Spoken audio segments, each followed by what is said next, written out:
Ang susunod na programa ay nagpapatuloy dahil sa ating mga partners and supporters ng Greg Durante Ministry.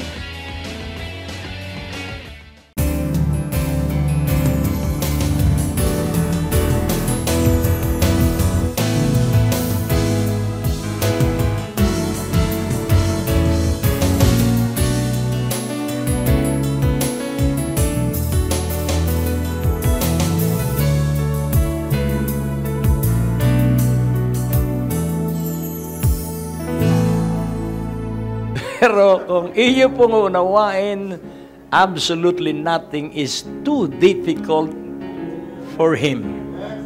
Amen? Kaya kailangang makita mo at para hindi ka laging napapagod. Kailangang gamitin mo ang iyong pananalig. Use your faith. Kaya kung ikay pagod na sa iyong pananalig, hindi mo alam ang pananalig.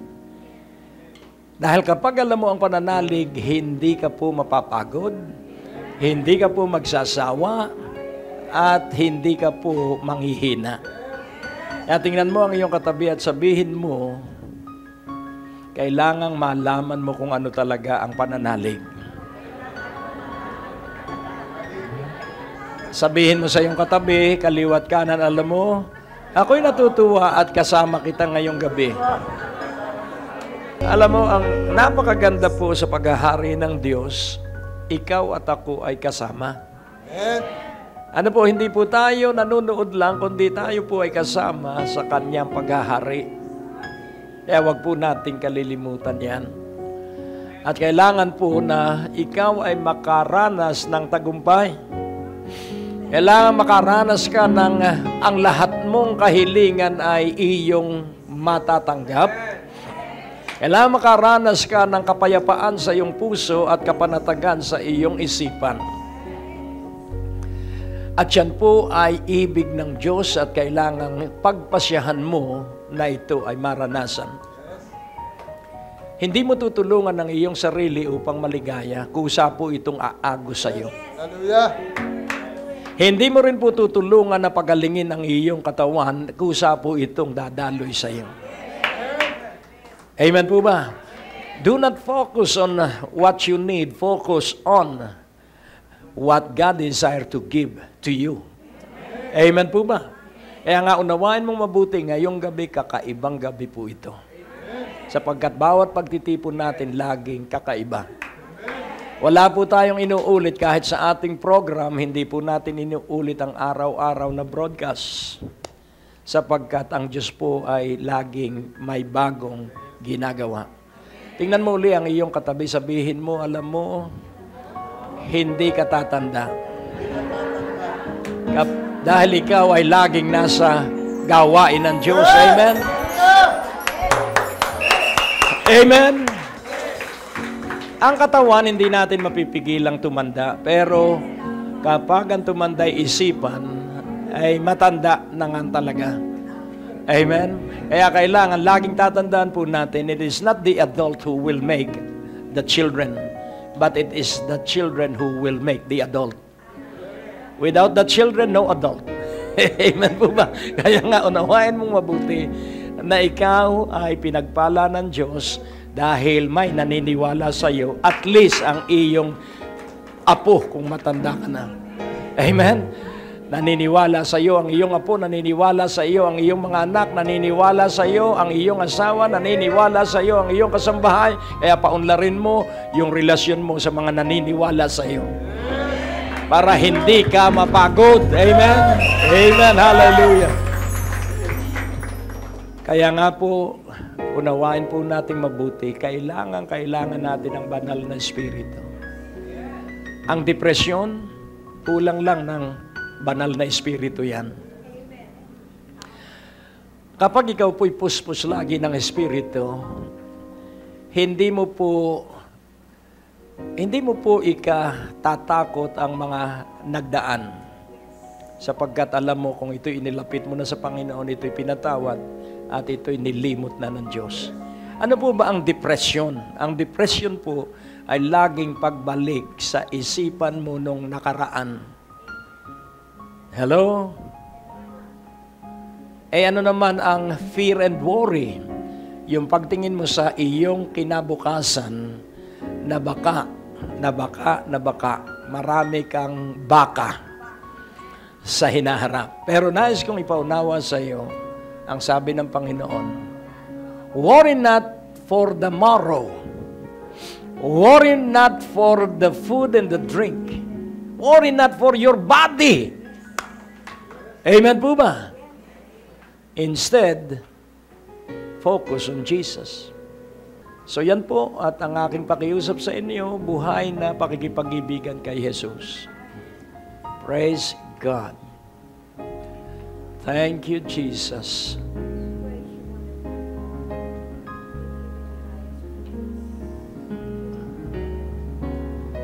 Remember this, your mind will produce a thoughts. And your thoughts will produce a way. Ang iyong pong isipan ay nakalilikha, ang iyong isip ay nakalilikha ng iniisip. At ang iyong iniisip nakalilikha ng daan. Kung malaki pa rin po sa iyo ang mga bagay ng daigdig, kung malaki pa rin sa iyo ang iyong problema, napakaliit sa iyo ni Jesus. Kaya kailangan baliktarin natin ang Panginoon ang malaki at ang problema ay maliit. Amen? Ang problema ay maliit, si Jesus ay malaki. And the things of earth will grow strangely dim in the light of His glory and grace. Kapag ikaw po'y nakatuon kay Jesus, magliliwanag po yung kanyang luwalhati at biyaya. Amen? O, purihin ng Panginoon. Kaya kailangan nakatuon po ang iyong puso, isipan at paningin ay kay Jesus. O Diyos na dakila. Amang labis at lubhang napakadakila. Kami ay nagpapatuloy na ang pag-asa lamang ay ang iyong pagbibigay sa amin ng kabanalan. You have sanctified us and you have preserved and called us in Jesus Christ, your Son. So pagpalain mo ang bawat isa sa kabanalang iyong nilukob sa amin at sa proteksyon na iyong pinasasama sa amin. Sa iyo ang lahat ng kalwalhatian, papuri at parangal sa makapangyarihang pangalan ni Jesus at ang lahat ay nagsabi ng Amen. Praise God. So, lumigid ka po at bumati ka sa 3 tao. Sige po, hindi yung katabi mo, yung nasa likuran mo, 3 tao po. Sige po. Smile. God bless you. Amen? Praise God. Sabihin mo sa iyong sarili, ako ay matalino. Kung babae ka, ako'y maganda. Kung lalaki ka, ako'y gwapo. Amen. So magsiupo po ang bawat isa. So ngayon tayo po ay pupunta na sa mensahe dahil ibig ko kayo matuto na ang pananalig po ay hindi pinipilit. Ano po, marami po kasi na nabibigo at parang bugbog sarado na, hindi pa nila makamit. Para po bang napakatigas ng langit, parang bakal ang langit sa marami. Hindi po dapat ganon. Amen? Kaya yun po ang ating pag-uusapan ngayon kung paano na ang langit ay magbubukas sa inyo 24 oras. Amen? At kayo ba'y naniniwala na pwedeng bukas ang langit ng 24 hours sa inyong buhay? Pwede. Amen? Hindi lang po ang mga drugstore at ang mga convenience store, kundi ang langit po ay laging bukas. Kaya tingnan mo ang iyong katabi, sabihin mo, laging bukas ang langit. Kung ito man ay magsara, sabihin mo sa iyong katabi, hindi ang langit ang nagsara, ikaw ang nagsara. Amen? Dahil pag binuksan ng Diyos, walang makapagsasara. Amen? Pag isinara ng Diyos, walang makapagbubukas. Amen? Pero laging tandaan mo, sa mga anak niya, laging bukas ang langit. Kung paano ka laging lalakas spiritually. Because we have so many activities every day. And that energy will be used up every day. Amen po ba? Kaya kailangan po ma-replenish yung lakas na nasa iyo para hindi ka po manghina. Marami po kasi pagod na sa kanilang pananampalataya. Marami po ang pagod na sa pagdalo ng mga gawain ng Panginoon. Ang dahilan, dahil wala silang karanasan, hindi sila umuunlad at hindi sila lumalago dahil hindi po sa ayaw ng Diyos, kundi dahil hindi nila alam kung paano. Kaya kailangan po natin ang pag-aaral. Sapagkat laging tandaan po natin, tanungin mo nga ang iyong katabi, sabihin mo, ikaw ba ay may isip?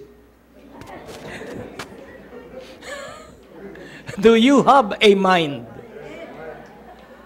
So, your mind will produce two things. Ang iyo pong isip ay lilikha ng dalawang bagay. Number one is a thoughts. Number two is intelligence. Sa iyong isipan, magkakaroon ka po ng isipin at katalinuhan. Kaya nga po, merong IQ test. Nakakuha na po ba kayo ng IQ test? Intelligent quotient. At nung araw kami, ay meron ding aptitude test. Kaya nga, kung ating unawain, intelligent quotient test at aptitude quotient test. Nang ibig sabihin, are you skilled dun sa iyong ina-apply ang hanap buhay? O are you skillful dun sa ina-applyan mo? Kaya nga, kung ating unawain, how shall you generate spiritual energy? Tatanungin ko kayo, ito yung paraan para ikay makapag-generate ng lakas na espiritual. Kayo ba'y nananalangin araw-araw? Yun yung isang paraan. Kayo ba'y nakikinig sa boses ng banal na espiritu araw-araw? Kayo ba ay paminsan-minsan nag-aayuno? Tatatlo yung nag-aayuno. So, kayo po ba ay madalas na sumasamba sa Diyos? Kayo ba ay mahilig magbasa ng Biblia? Kayo ba ay nagsasaulo ng mga talata sa Biblia? Kayo ba ay nagbubulay ng mga pangako ng Diyos? Those activities are all spiritual and it generates energy. Sapagkat kung hindi po, mapapagod ka dahil may lalapit sa iyo, sister, pakipray naman, sister. Please, hinang-hina lang ako, pakilay hand mo nga ako. Ayan. So ikaw ay hikayatin sa iba't ibang ministeryo. At ikaw na may tuwan-tuwa. Dahil gusto mo ng ministry. Hanggang gumaling yung idinalangin mo at ikaw ay hindi gumagaling. Nagkapera yung idinalangin mo at ikaw ay laging kapos. Hello? At parang nagtataka ka at sa sarili mo ay nasasabi mo, bakit ganun? Yung idinadalangin ko, tinutugon ng panalangin, but yung personal kong kahilingan ay hindi ko natatanggap. Hanggang sa mag-deteriorate yung alab sa paglilingkod sa Diyos. Pero nais ko pong inyong maunawaang mabuti. Kahit walang nangyayari sa iyo, magpatuloy ka lang sa panalangin, pagsamba, pag-aayuno, pagbabasa ng Biblia.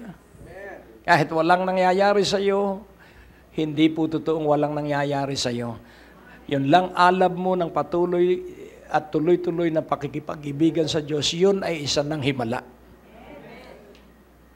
Saka na po yung material. Darating po yun ng higit kaysa iyong inaasahan. Kaya nga ating unawain, napakahalaga po nito. Hindi mo po papagurin ang iyong sarili para gumaling. Hindi mo po papagurin ang iyong sarili para magkapera. Kaya yung iba, hirap na hirap. hindi nila makamit yung kanilang mga kahilingan.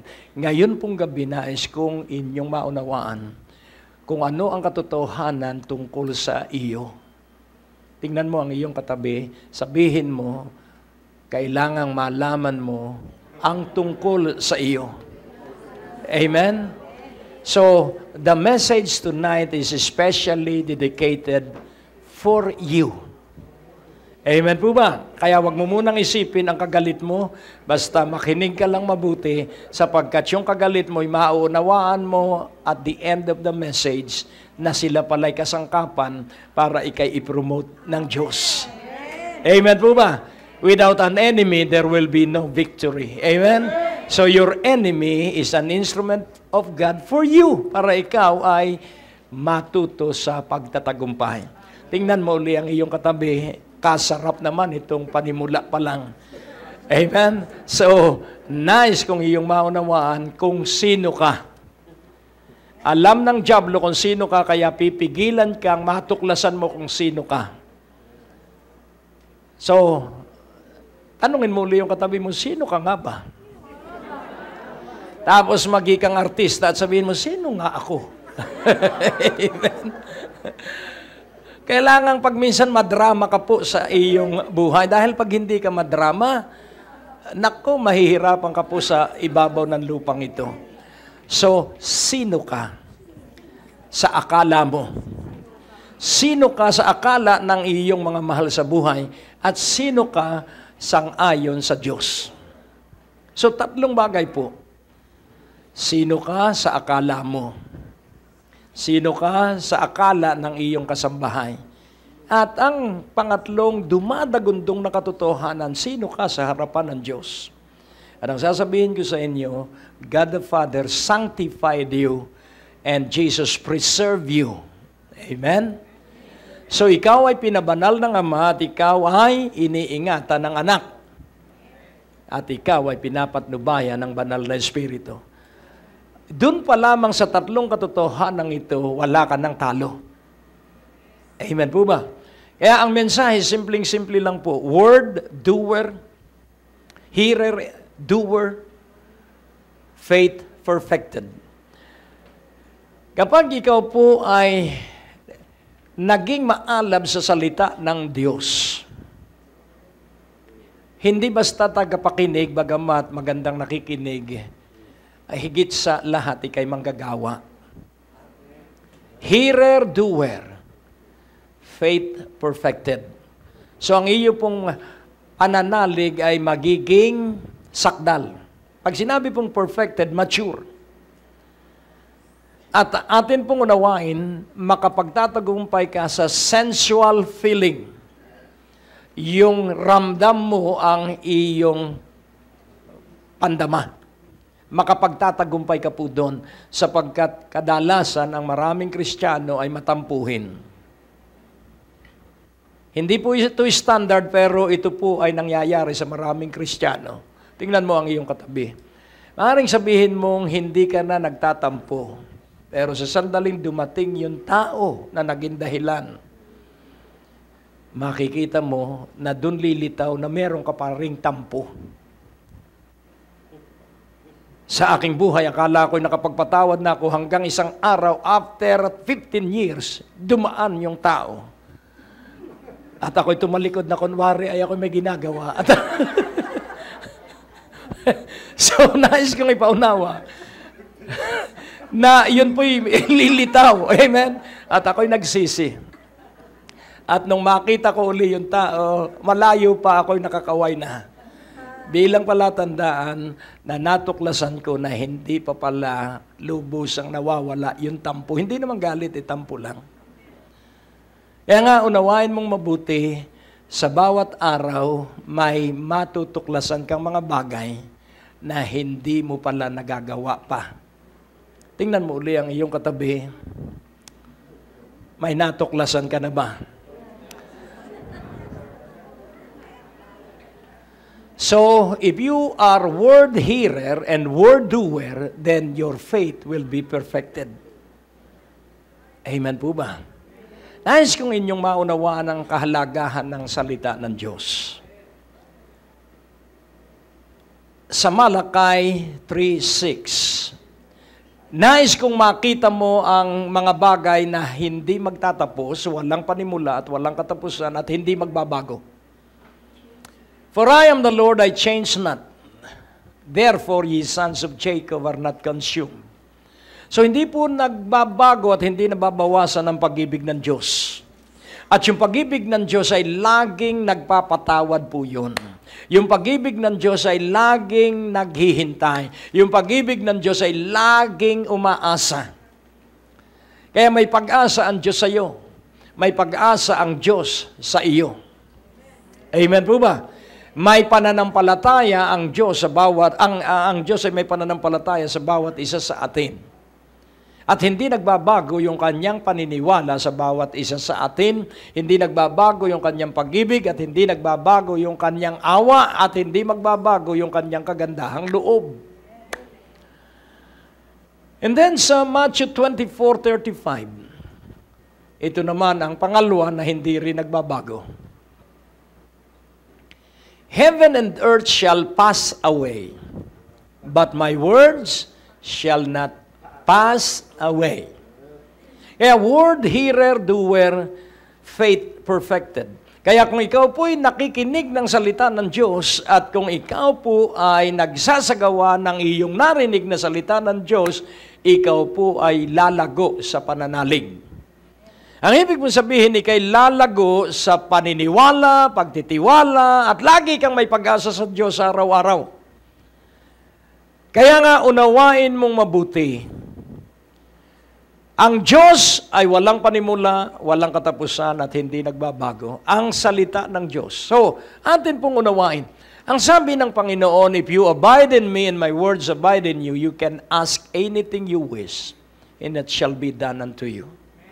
Ang Diyos po mismo ang gagawa nung ating ibig at yung ating nais ay kailangang nakaugnay po ay sa salita ng Diyos. What we are to ask God for, kailangan pong yun po ay nasa kanyang salita. Hindi na po hinihingi ang pagkain at inumin at damit, yun po ay normal na itutusto sa iyo ng Diyos.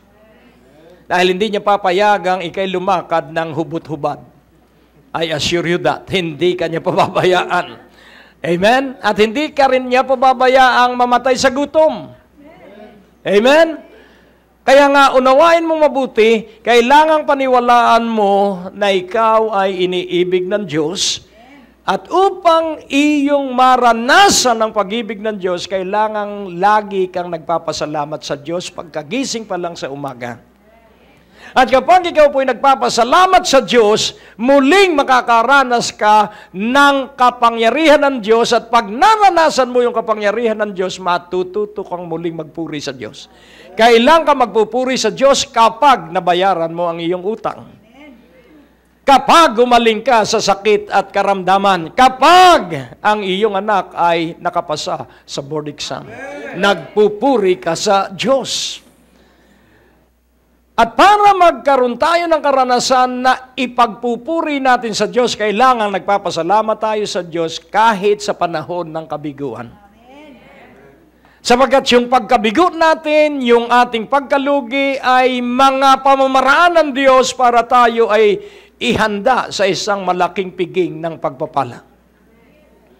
So our tests, our trials, our bankruptcies, ito po ay preparasyon sa higit na mas malaking pagpapala na hindi mo pa nararanasan sa buo mong buhay. Pero kailangang maniwala ka na iniibig ka ng Diyos, hallelujah, at huwag mong pag-aalinlanganan ang katapatan ng pag-ibig ng Diyos sapagkat isa sa katuparan niya ang lahat ng kanyang pangako. Dalawang salita po ang tumutukoy sa Word of God. Yun pong Word ay may dalawang salita, Logos and Rhema. So yung Logos po, L-O-G-O-S, at yung Rhema po, R-H-E-M-A, Rhema. Ngayon natin pong unawain. Logos and Rhema, dalawang salita. na iyong unawain, meron pong written word at merong living word. Amen po ba? Ang salitang nakasulat at ang buhay na salita. So ang logos po, ang meaning po ng logos as the Word of God, it is God Himself. He is self-existent. Wala pong lumikha sa Diyos. Siya po ay kusang Diyos. Amen po ba? Ang Diyos po ay walang panimula, ang Diyos po ay walang katapusan. So, God is the self-existent one. El Elyon, the Most High God. Kaya nga ating unawaing mabuti. Ang Logos po is the expression of God Himself. Kaya pag nagbasa ka ng Biblia, ikaw po'y napagpapala, nagbabasa ka pa lang. Kaya ang sabi po na nakasulat, mapalad, pinagpala, maligaya ang nagbabasa ng salita ng Diyos. Kaya kung hindi ka nagbabasa, hindi ka maligaya. Hello? Pero tiyak ko ngayong gabing ito, aywan ko kung talagang nakikinig ka, mapalad, pinagpala, maligaya ang nakikinig ng salita ng Diyos. So tiyak ko na nakikinig ka, pero hindi ko alam kung nagbabasa ka. Kaya pansinin po natin, nagbabasa at nakikinig. Sabihin mo sa iyong katabi, nagbabasa at nakikinig. Medyo atin nga baguhin ang accent. Nagbabasa at nagsasagawa. Amen? Nagbabasa at nagsasagawa. Hindi po mapagpapala ang isang taong hindi nababasa ng salita ng Diyos dahil ang salita ng Diyos ay katulad ng tubig. Kaya pag nagbasa ka, may nangyayari na sa iyo.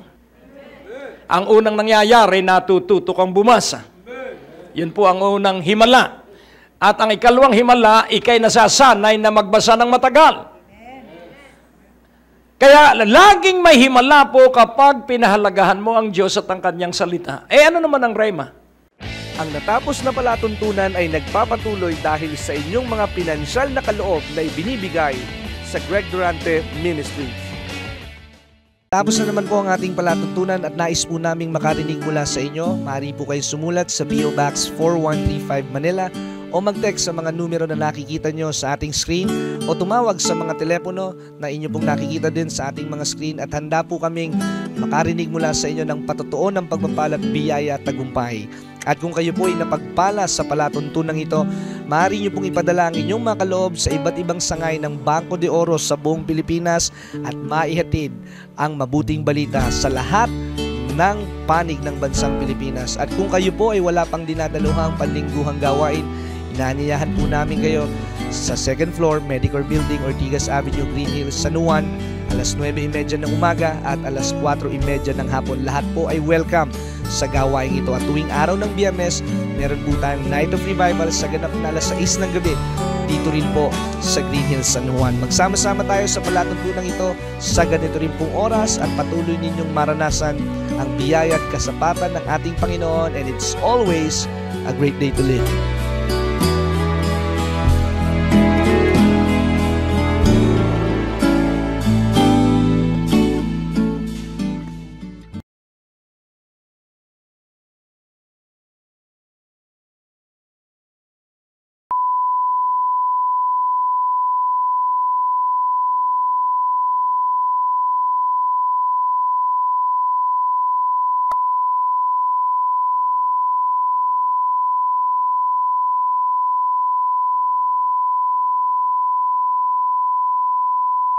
Ang susunod na programa ay nagpapatuloy dahil sa ating mga partners and supporters ng Greg Durante Ministry.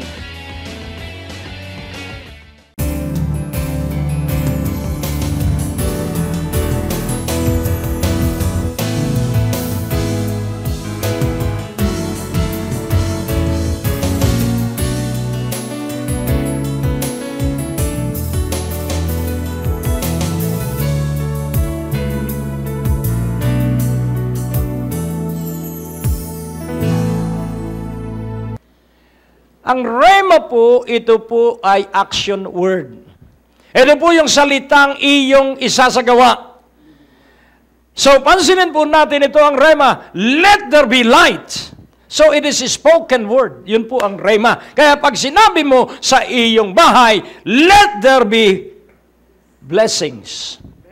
So, you are acting on the word of God. Amen? Amen. Kaya pag iyong inilayhan ang kasambahay mo, let there be healing. That is rema. So, rema is an active word. It is a word that mightily explode kung saan mo ito ipapahayag. Kaya nga iyong unawaing mabuti, huwag ka nang mapapagod starting tonight. Ano po ba ang nakakapagod sa marami? Marami po kasi ang baka gumaling ako sa revival. Hindi ka gagaling, I assure you. Hindi ho pwede ang patsamba-tsamba. Kailangan po ang katulad ng babaeng dinudugo ng 12 taon, mahawakan ko lamang ang laylayan ng baro ng Panginoon, gagaling ako. That is faith. Amen po ba? Hallelujah. Makainom lamang ako sa ininuman ng Panginoon, gagaling ako. Kailangan pong hindi ka nagbabaka sakali. Kalabitin mo yung katabi mo, hindi kuhitin, kalabitin. Sabihin mo, baka nagbabaka sakali ka lang. Ang mga nagbabaka sakali ay walang makakamtan. Pero kailangan naniniwala kang meron kang matatanggap sa gabing ito. Amen! Hallelujah! Glory! Ngayon, alam kong kayo'y matalino. Dahil meron kayong isip. Ngayon tatanungin ko kayo, saan mo pipitasin ang bunga ng mangga? Sa puno o sa ugat? Hindi, sa bahan. Yun, sa sanga. Ang puno dito Kamyas lang ang merong bunga sa puno. Ay mangga ang sinabi ko. Ngayon, kung kasaba, saan nandun ang bunga? Nasa ugat. Amen? So ngayon, ang pinag-uusapan natin, at kaya makikinig kayong mabuti, puno ng mangga, ang sanga, ang may bunga. Maliwanag po ba?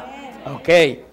So ang sabi ng Panginoon ay, ito po yung sikreto ng tamang pananalig. Hindi ko po pinapagod ang aking isipan sa pananalig. So, kung ikay babae, ikaw po ba'y nag-iisip kung paano ka kikilos bilang babae? Ito po isang simpleng tanong. Hindi po basta umaakto kang babae. Kung mag-alinlangan ng iba kung babae ka nga, bahala sila. Pero basta ikaw ay babae. At kung ikay lalaki, ikay lalaki. Kaya nga ating unawain, ang sabi ng Panginoon, I am the vine, you are the branches. Hello. Ako ang puno, kayo ang sanga. So, paano nagbubunga ang sanga? Sa pamamagitan ng puno. Nakukuha niyo po. Kaya nais kong inyong unawaan ngayong gabi, it is not your faith. Sabihin mo sa iyong katabi, it is not your faith. It is the faith of Jesus. Kapag naunawaan mo itong katotohanan ito, it is not your faith, kaya huwag ka nang magsisika pa na maniwala. Yun po yung ginagawa ng marami. At yun po ang tawag doon ay self-assertiveness. Kanyang pinipilit. Pinipilit niya ang kanyang sarili, kaya marami ang bigo. Marami ang uuwi na sa isipan nila wala namang nangyari sa revival. Laging unawain mo, may nangyayari saan man 2 o 3 ang magkatipon. Ngayon, atin pong unawain. So, ang bunga po ay hindi mananalangin ng sanga. Ano po? Nananalangin kaya yung sanga, Diyos ko, pabungahin mo ako, pabungahin mo ako. Hindi po kusang bumubunga sapagkat sigurado yung puno.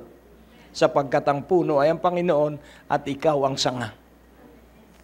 Kaya ikay may bunga, at ang bunga mo ay pag-ibig, galak, pananampalataya. So ito po, it will naturally flow. Amen po ba?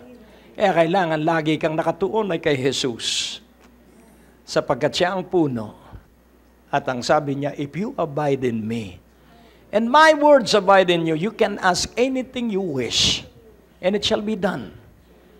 So ano po ang pananalig? Hindi mo lilikhain ito sa iyong sarili because faith is a gift. You cannot make it. Love is a gift. Also, faith is a fruit. Love is a fruit. Give fruit. Ang ibig sabihin, ang regalo po hindi tinatrabaho. Ang pamumunga po hindi rin tinatrabaho. Kusa po itong mamumunga. Amen po ba? Kaya nga ating unawain, malalaman mong ikay may bunga kapag may dumating sa iyong buhay na pasaway. Hello? Sapagkat kung may pasaway, dadaloy ang pag-ibig sa iyo o makikipag-away ka. Kaya magyayari ay palaaway, hindi. Pag dumating ang pasaway at hindi mo inibig, mag-aaway kayo. At ang mangyayari, ang isang taong nang-aaway ay palaaway. Kaya may pasaway at may palaaway. Pero kung ikaw ay kusang mamumunga, iibigin mo yung taong nagpapahirap sa iyong isipan at kalooban. Tingnan mo uli ang iyong katabi. Sabihin mo ngayon sa iyong katabi, sa daigdig na ito, maraming pasaway. Salamat na lang at ikay nakapagtagumpay na. Amen? Dahil kung hindi pa, mahihirapan ka sa iyong katabi. Pero dahil nagtagumpay na tayong lahat at dinala tayo ng Panginoon, nahigit pa tayo sa mananagumpay. So again, it is not our faith, it is the faith of Jesus Christ. Sa Mark 11, kailangan maunawaan natin kung ano ang faith of God, faith of Jesus. Sa Mark 11:23. For verily I say unto you that whosoever shall say unto this mountain, so this is Rhema, whosoever shall say unto this mountain, the spoken word. Amen po ba? At sino yung magsasabi? Sino yung matapang na magsasabi sa kanyang problema na ito ay umalis sa kanyang buhay? Sino yung magsasabi? Yung nasa verse 22. So kailangang ipwesto mo ang iyong sarili sa verse 22, and Jesus answering said unto them, have faith in God. Ang original translation ito, have the God kind of faith. Have the God kind of faith. Tanggapin mo ang katulad ng sa Diyos na pananalig. And what is the God kind of faith? When He speak, ano ang nangyayari? Pag siya nagsalita, may nalilikha. Amen?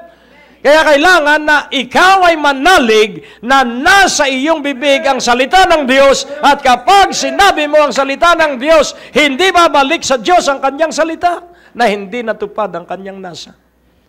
Kaya nga kung ating uunawain, kailangan nagbubulay tayo sa salita ng Diyos. Sa isang pangako, binubulay ko yon for several times, 100 times, maybe 500 times, or 100 or 1,000 times. I keep on meditating, and meditating, at kinakabis ako ang mga pangako ng Diyos. At ano ang layunin ng pagkakabisa ng salita ng Diyos? So that it will be automatic kapag dumating ang problemang nakaugnay doon sa pangakong ating tinatayuan, ito po'y kusang dadaloy. Hindi ka po masisindak. Why? Dahil inihanda mo ang iyong sarili bago dumating yung nakasisindak na mga pangyayari sa paligid. Inside, you are very strong. So if you are strong inside, when that time will come, the evil time will come, you will be strong. Why? Because inside, you are very strong. Nakukuha niyo po? Kaya ang unang palalakasin mo ay ang iyong puso at isipan, at pag malakas ang puso at isipan mo dahil ito'y puno ng paniniwala sa Diyos at sa Kanyang salita, tatatag ang iyong tuhod. At hindi mo katatakutan ang mga krisis at pagsubok. Why? Because you are strong inside. Sabihin mo sa iyong katabi, pag malakas ka sa loob, hindi ka masisindak sa labas. Oh, purihin ang Panginoon. And Jesus answering said unto them, have faith in God. So what is faith in God? Paano mo matatanggap ang pananalig sa Diyos? Ilipat natin sandali, babalik tayo sa Mark 11, sa Romans 10:17. How shall faith come in your life? Kaya kailangan pong maunawaan mo kung paano ang pananalig darating sa iyo. Faith is a gift and faith is a fruit. Ang pananalig po ay regalo, ang pananalig po ay prutas. Praise God. Hallelujah. So then faith cometh by hearing. So kailan darating ang pananalig sa iyo? Sa pakikinig. So faith cometh by hearing and hearing and hearing. Huwag ka pong hihinto dyan. Yung iba, 2 ulit lang makinig. Hindi po. Ako po paulit-ulit na nakikinig. Kaya ang pagbasa ko dyan ay ganito. This is my translation. So my faith come to me every day by hearing and hearing and hearing and hearing and hearing and hearing. Pakikinig, nakikinig, pakikinig, nakikinig, nakikinig, nakikinig. At ano ang aking pinakikinggan? So by hearing by the word, may kasama pong by. Naunawa niyo po? Kaya kung marami kang problema, kumuha ka ng mga pangako na katapat ng iyong problema at sabihin mo yung pangako ng Diyos daw sa bawat problema mo. Kung may malaki kang bayaran, kumuha ka ng pangako ng Diyos kung paano ka tutustusan sa pamamagitan ng salita ng Diyos. Promotion ang kailangan mo. Pag ikay po promote ng Diyos, aalisin niya yung nakapwesto. Psalm 75 po yun. Pag hindi ka lugod-lugod sa Diyos, yung supervisor mo, ipapalit ka dun sa iyong supervisor. At kung sakaling ka lugod-lugod, ipopromote ng Diyos yung supervisor mo sa mas mataas na posisyon para ikaw ay maipromote ng Diyos. But you have to always hear. Hear, hear, hear, hear. Kaya magsanay ka na ang tenga mo. Ilan ang tenga mo? Ilan ang iyong bibig? Kaya kailangan mas madalas kang makinig kaysa magsalita. Ang madaldal na lalaki at babae, ini-expose niya ang kanyang kasalatan. If you are talkative, your too much talking will reveal how small is your knowledge. Ang malalim po, bihira pong magsalita yan. Na hindi niya ipagmamalaki yung kanyang alam, ipinakikita na lang. Tingnan mo ang iyong katabi. Sabihin mo, control your mouth. Nakukuha niyo po, mawawala ang maraming sakit, mawawala ang mga maraming kabiguan kapag hindi ka matabil. Alam niyo yung matabil? Daldal ng daldal. Ayun, alam niyo pala, daldal ng daldal. Sabihin mo, mabuti na lang at ako ay nasa tamang lugar. Salamat at ako ay nasasaktan ng salita ng Diyos. Kaya kung nasasaktan ka, ibig sabihin may mali sa iyo. Hello? Ang isa pong inooperahan ay hindi hihiwain ng doktor para saktan, para po gumaling, pero masasaktan. Ganon din po ang operation ng salita ng Diyos. Tatamaan yung mali sa ating buhay, masasaktan tayo, pero kapag tinanggap po natin, tayo po ay magkakaroon ng kapayapaan. So then faith cometh by hearing and hearing by the word of God. Nais kong inyong maunawaan kung sino ka at kung ano ka. You were sanctified by the Father. And you were preserved and until now being preserved by Jesus Christ. And you are directed and led by the Spirit every day. Kaya takot ang buong impyerno sa iyo. Ang ako ay nalulungkot dahil one time, kumalat ang mga text na ipanalangin daw sila dahil sila'y pinagbabantaan ng mga mangkukulam. Para po bang yun ay pagsuko sa mangkukulam? Hindi ko na kailangan ng panalangin ng marami para ako'y protektahan ng Diyos.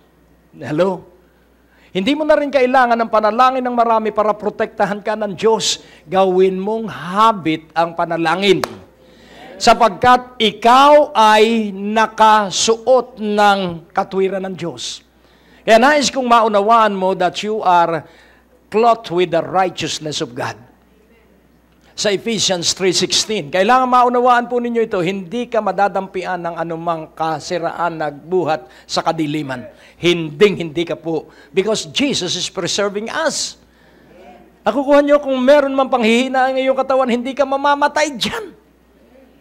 Gusto lang ng Panginoong magkaroon ka ng karanasan kung paano magtagumpay sapagkat ikaw sa Kanya ay higit pa sa mga nagumpay. That He would grant you according to the riches of His glory. Ang Diyos po, ang Panginoon, laging nag-grant. Amen po ba? That He would grant you according to the riches of His glory to be strengthened with might by His Spirit in the inner man. Gusto niyang maging malakas ka inside. Inside. Kahit nag-iisa ka. Hallelujah!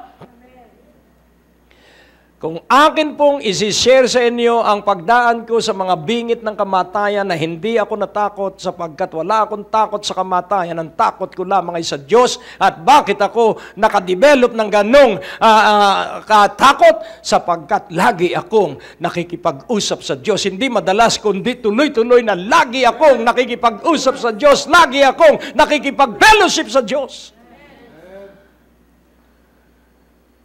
Praise God. That He would grant you according to the riches of His glory.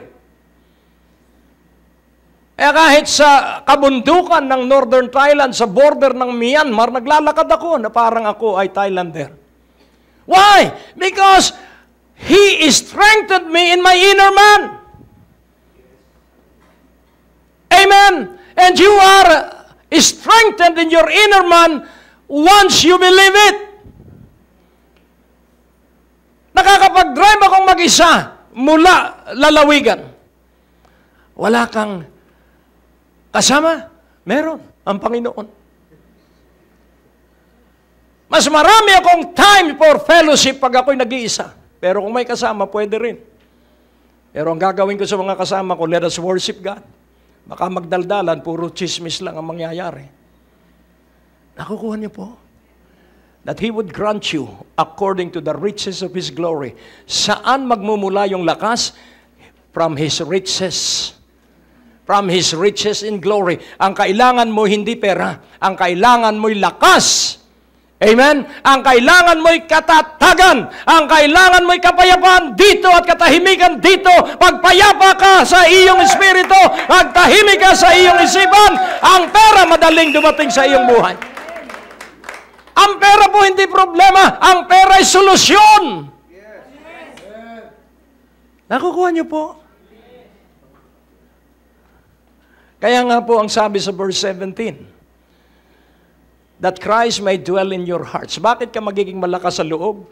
Because Jesus will live in your heart. That Christ may dwell in your hearts by... Hindi sinabing by thinking, but by faith. What is faith? You believe that Jesus is living in you. You believe that the Holy Spirit is living inside you. Oh, purihin ang Panginoon. That you being rooted and grounded in love. At ano ang ebidensya na nasa iyo ang Panginoon at nasa iyo ang banal na Espiritu? You are in love. Because God is love. At pag trumabaho ka, laging excellent pag nagtapos ka doon sa iyong ginagawa. You are not bidding for praises of men. Tumatrabaho ka lang, sige, trabaho ka lang, ang Diyos naman ang bahala sa akin. Nakukuha niyo po.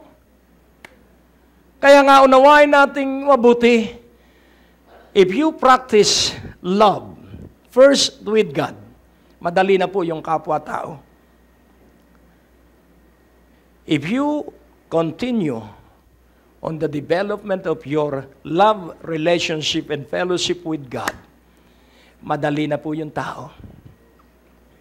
Kayang-kaya pong baguhin ng Diyos yung puso ng tao dahil ang Diyos ang pwedeng magbigay ng takot sa mga mayayabang na tao.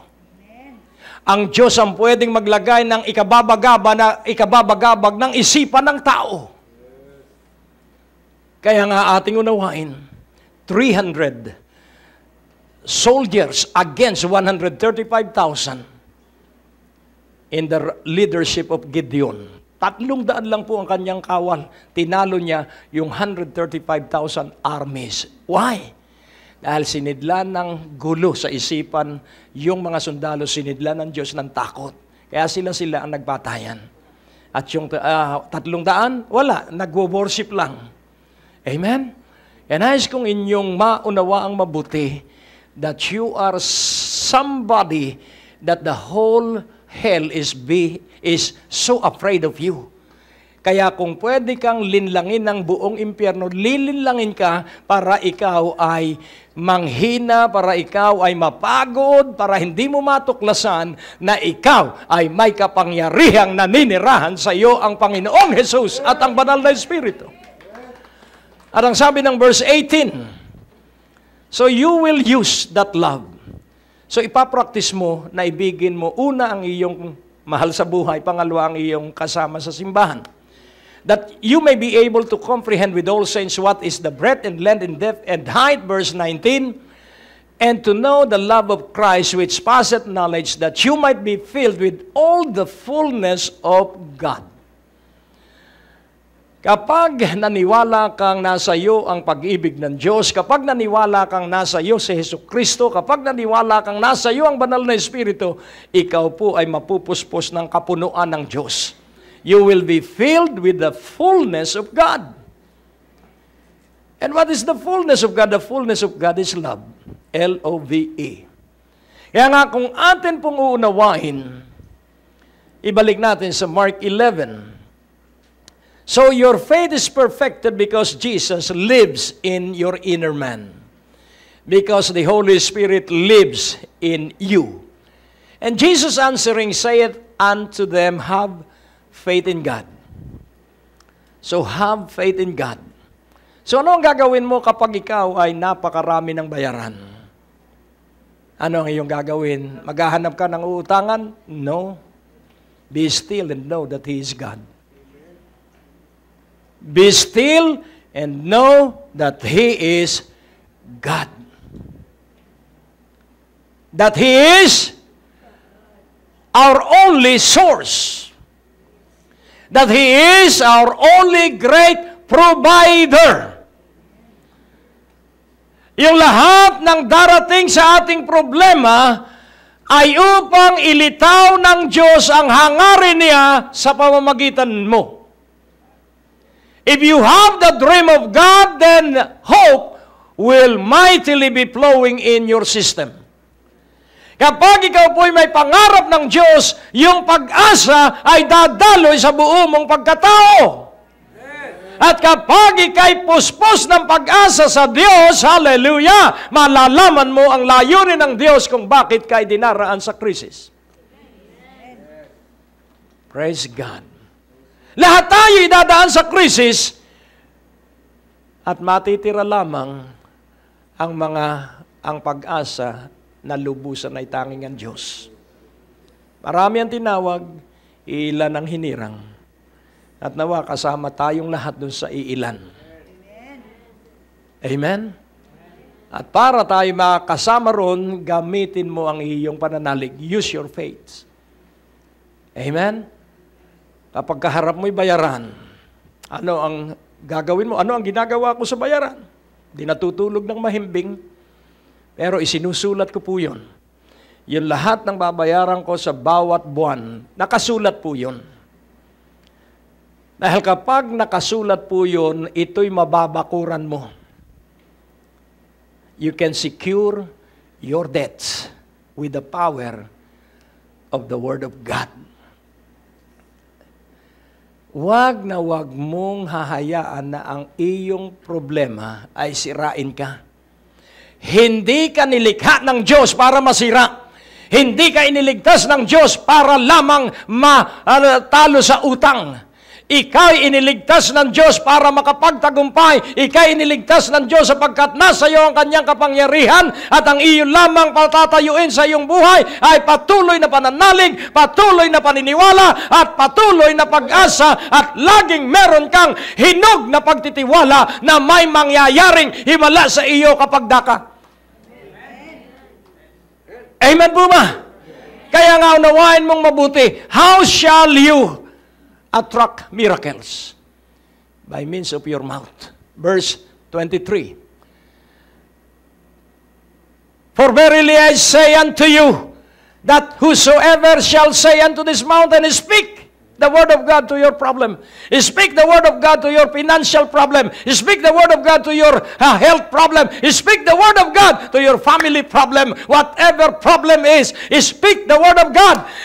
That whosoever shall say unto this problem, be thou removed and be thou cast into the sea, and shall not doubt. Ang ibig sabihin, hindi ito mag-uugat sa iyong puso, hindi ito mag-uugat sa iyong isipan, because you have spoken the Rhema word, you activated the word of God, at yung pangako ng Diyos ay pakikilusin ng Diyos, dahil ikay matapang, ikay matatag na nagpapahayag ng salita ng Diyos.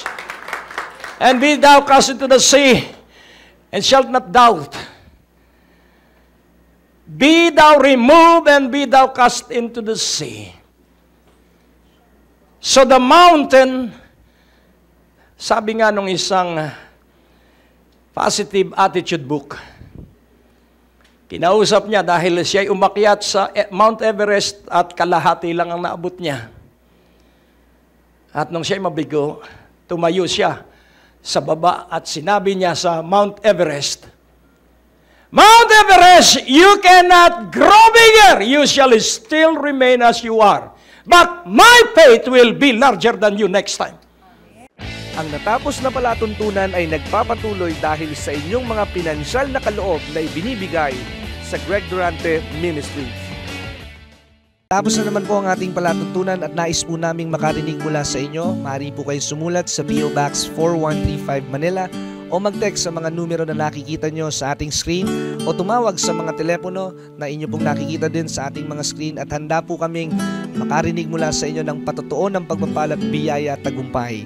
At kung kayo po ay napagpala sa palatuntunang ito, maaari nyo pong ipadala ang inyong mga kaloob sa iba't ibang sangay ng Bangko de Oro sa buong Pilipinas at maihatid ang mabuting balita sa lahat ng panig ng bansang Pilipinas. At kung kayo po ay wala pang dinadaluhang panlingguhang gawain, inaanyayahan po namin kayo sa 2nd floor, Medicor Building, Ortigas Avenue, Green Hills, San Juan, alas 9:30 ng umaga at alas 4:30 ng hapon. Lahat po ay welcome sa gawain ito. At tuwing araw ng Biyernes, meron po tayong Night of Revival sa ganap na alas 6 ng gabi. Dito rin po sa Green Hills, San Juan. Magsama-sama tayo sa palatuntunan ito sa ganito rin pong oras at patuloy ninyong maranasan ang biyaya at kasapatan ng ating Panginoon, and it's always a great day to live.